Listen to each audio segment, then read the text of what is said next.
Good evening everyone, Ads here from Unity Trading Group. How are we all on this Thursday evening?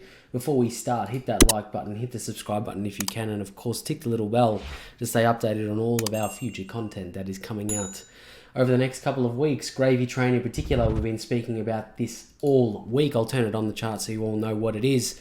If you're just joining us, thank you for subscribing. Of course, you can find all of our links down below. But Gravy Train's a big one. Gravy Train is probably the biggest and the best indicator that we've ever developed here at UTG, and it has been playing out quite nicely since our first entry into BTC with our indicator. But if you want to know more about that, you got to stay tuned, and of course you can hit that subscribe button to do that.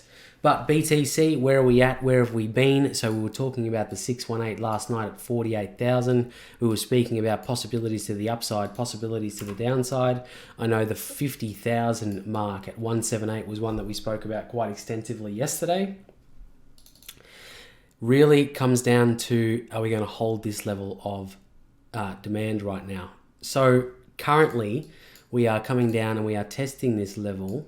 And the next level underneath us, obviously, is the 100% for the trend-based fibs, excuse me, and the 786.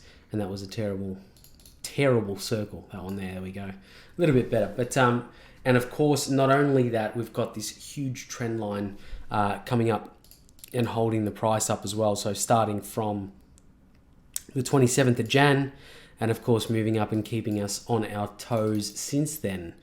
So there's a couple of things that need to happen if we're going to get to the 50K mark. Are we going to hold this level of demand? If not, are we going to bounce again off this trend line and create a further upward trajectory, giving us another higher high at around that 178 50K mark for BTC?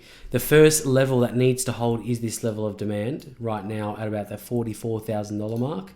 Which extends to the right hand side. We have had a number of touches on it so far. We haven't really been eating away at it in any meaningful way since getting down here. So it looks okay, but if we do get some movement towards the downside and moving through this level, I'd be looking for the levels underneath us, specifically this uptrend line in green that we've got moving towards, moving us towards the 50K mark if we can hold this level and play above it.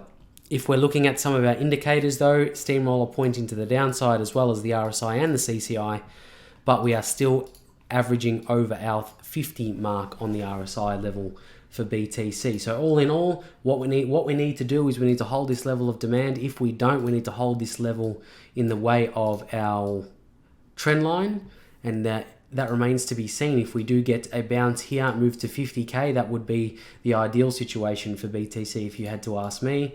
But do I think 50K is on the cards? I do. I do think 50K is on the cards. I think it's an inevitability, or inevitable, should I say, at the moment. It really comes down to, are we going to get there? Are we going to go beyond that? But I think 50K is really healthy. Seeing that we were at 20,000 in the last bull run, I think 50K is probably most appropriate in this one, and it's lining up nicely with our level of fibs currently. So I think that would be the area to look towards for BTC. Moving on, Ethereum. So Ethereum is not faring as well. We haven't reached. Why I say that, now I think I'll back up a little bit and I'll say why I don't think it's faring as well. We've had the same sort of price action with Ethereum where we've had a higher high, we have had a pullback currently. But the fundamental difference between our ETH and our USD chart for BTC versus ETH, is that BTC is at a current level of demand. Ethereum, not so much. We're sitting around this level of liquidity, but no real level that we've bounced off. You could argue that we're on a level of support, okay, with that being there. The problem with levels of support, it's quite objective. I can put it here, I can put it here, I can put it down here, I can put it there on the wick, I can come down. So it's a little bit of objective for me, and that's why I use levels of supply and demand, because they're not objective. They're not subjective, excuse me. It really comes down to price action. If the price action isn't there, you can't draw the zone in. And that's not the same with a level of support or one price, pinpointing one level. If you want to know more about supply and demand, you can find it in our on our YouTube channel, in a lot of the resources area there. But ETH not faring as well for that most part. If I get rid of this and I redraw it in for our current move from swing low to swing high, you could probably see we're getting held on the 38.2. So this aspect of Ethereum is okay, where we are respecting a Fibonacci level, and of course with the 50 and 61, the most respected levels being the 38 and the 61. Whoops, there we go. So 38 and the 61. These two levels I'm most interested in. So if we hold the 38, we could definitely see some bullish momentum come back into ETH and then push us higher to 27, negative 27 extension there at 1933. Or if we move down through the 38, I'll be looking to pick up at around 61.8. And that coincides nicely with some liquidity to the left-hand side. It does coincide nicely with a level of demand. Not currently this one. This one you could argue that is broken, since we did break it around the 8th and 9th of February. If we were to put in the most relevant level currently, it would tee up very nicely with our 61.8 at $1,600 thereabouts for Ethereum. So not only do we have the 38 to hold us up, we have the 61 and a valid level of demand, in my opinion, coming across the price action that way. So that's still, pretty bullish on Ethereum if I had to really say anything. And there we go. Gravy Train really shines, giving us this perfect support level on our 61.8, our level of demand, and of course the Gravy Train cloud. Gravy Train clouds act as support and resistance levels, just like an Ichimoku cloud does. Not the same thing. We didn't rip Ichimoku, but giving us the very similar result. So I'm very excited to share Gravy Train with you all. Stay tuned for that. But in any case, Ethereum, if we are going to hold the 38, we could expect the negative 27. If we're not going to hold the 38, I would think the liquidity around the 61.8 would give us our next area of interest for Ethereum. Moving on, ADA, we'll have a look at ADAUSD. It's been running to the upside relentlessly. If I put Gravy Train on, it's just going to tell us you're too late to the party. You should have got in at around 35 cents, being around 90 cents now. So not a bad result from GT at the moment. 164%. You still haven't sold. Well, you probably have, but you would have told you when to get in. But anyway, looking at ADA, there's a couple of levels that stand out to me immediately. This one in particular at around 70 cents.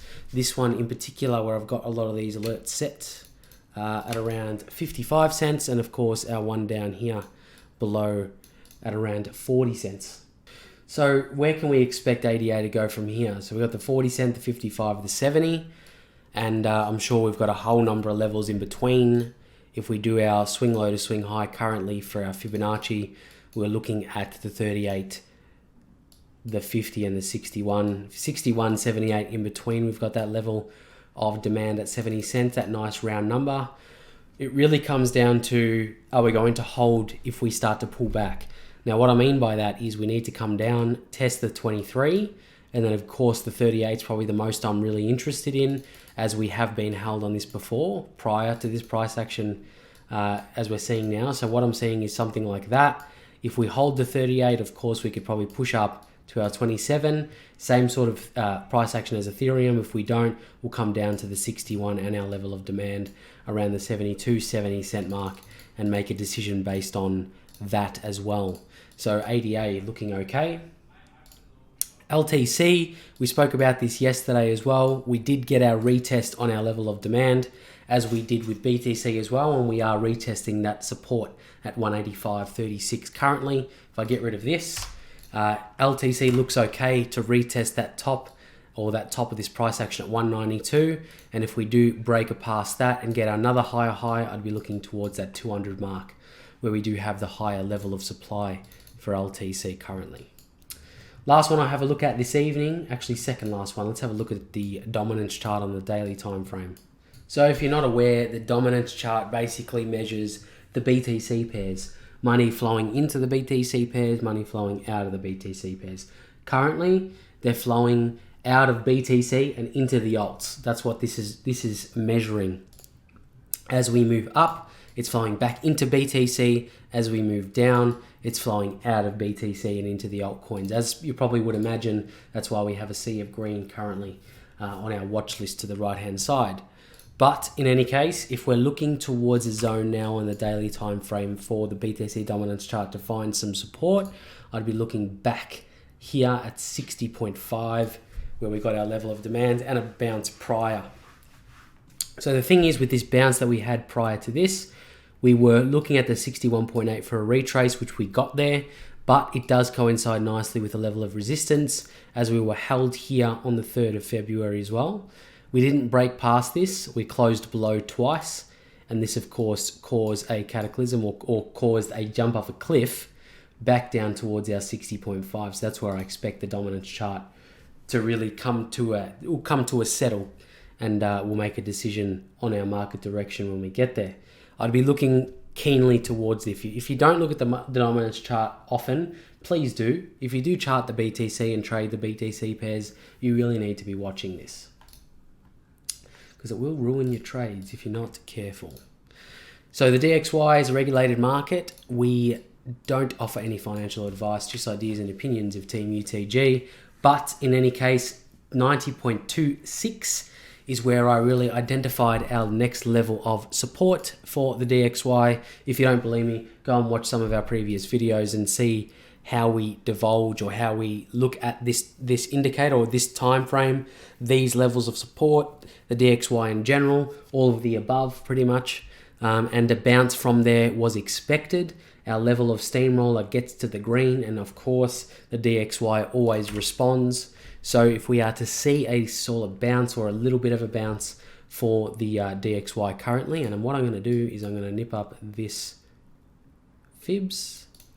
If we are to see some bounces here, where we did get a support here from the 90.26, I'd be looking towards the 23.6 at 90.59 or 90.56 it is, yeah, 90.569 would be the first level I'd look for a bounce on the DXY.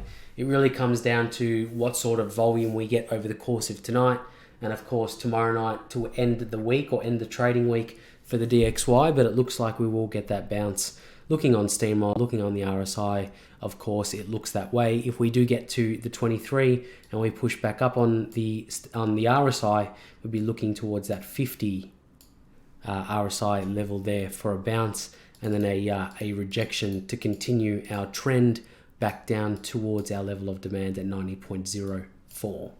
That really concludes our update for this evening. Nice, a little bit of a longer one tonight. Of course, if you like what you saw with Gravy Train, we only covered a little bit of a glimpse of it tonight. We did cover it in the earlier sessions this week. We've got a dedicated video for Gravy Train coming out more than likely on the weekend, I think. I'll probably work on it tonight and get it ready for maybe the weekend or even a Monday release for that video, so you guys can see what it's all about.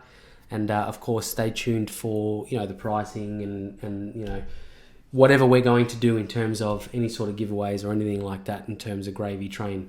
Our links are down below in the description. Of course, if you want to join the conversation in Discord, I invite everyone to do that. And I'm Ads from UTG, and I'll see you tomorrow. Bye for now.